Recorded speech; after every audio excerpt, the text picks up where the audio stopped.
Welcome to my channel 5 quick questions in 5 quick minutes. In this video, you will be given a case history with the question at the end of it. There will be 10 seconds to answer it.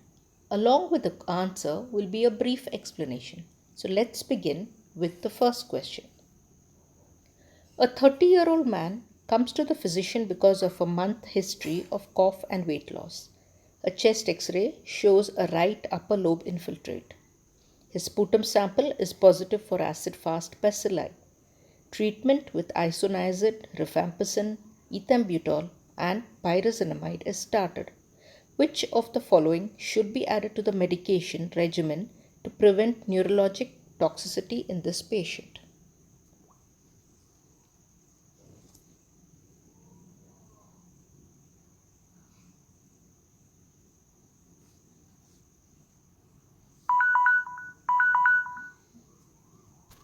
The answer is vitamin B6 pyridoxine.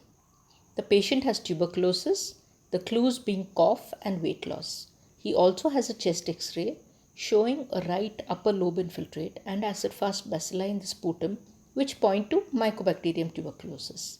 INH is known to cause peripheral neuropathy because of depleted vitamin B6 and hence B6 should be given. So coming to the next question. A 60-year-old male, a known case of chronic kidney disease, is brought to the hospital with complaints of weakness. On investigation, he is found to have anemia. Which of the following is the most likely cause? Is it acute blood loss, sickle cell anemia, erythropoietin deficiency, or sideroblastic anemia?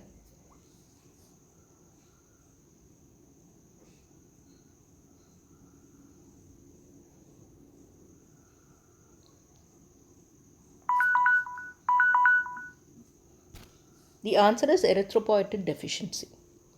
When kidneys are diseased or damaged, they do not make enough erythropoietin. As a result, the bone marrow makes fewer RBCs, red blood cells, causing anemia.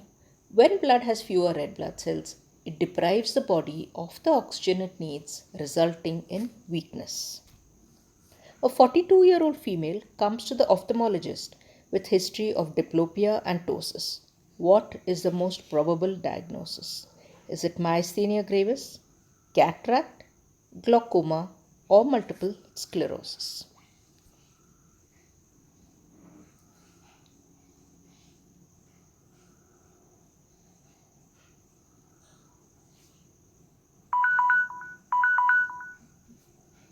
The answer is myasthenia gravis. It is an autoimmune disorder. The autoimmune attack occurs when autoantibodies form against the nicotinic acetylcholine postsynaptic receptors at the neuromuscular junction of skeletal muscles.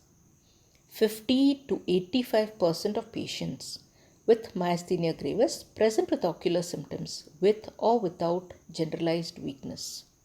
Multiple sclerosis can also cause the above symptoms, but it is usually unilateral. So that's not the answer here.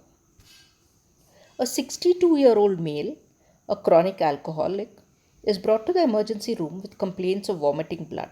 On examination, the abdomen is found distended with prominent veins over the anterior abdominal wall. What is the most probable diagnosis? Crohn's disease, celiac disease, cirrhosis, or appendicitis?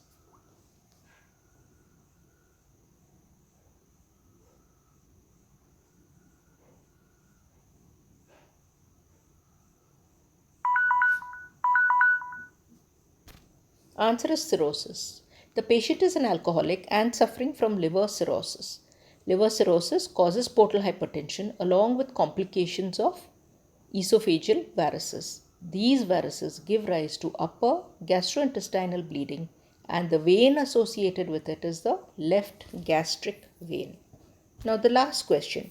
A 12-year-old boy is brought by his parents with complaints of motor and speech delay. On examination, he is found to have a long face with prominent chin and hyperlaxity of the finger joints. What is the most probable diagnosis? Is it aortic stenosis, mitral valve prolapse, patent ductus arteriosus, or mitral valve stenosis?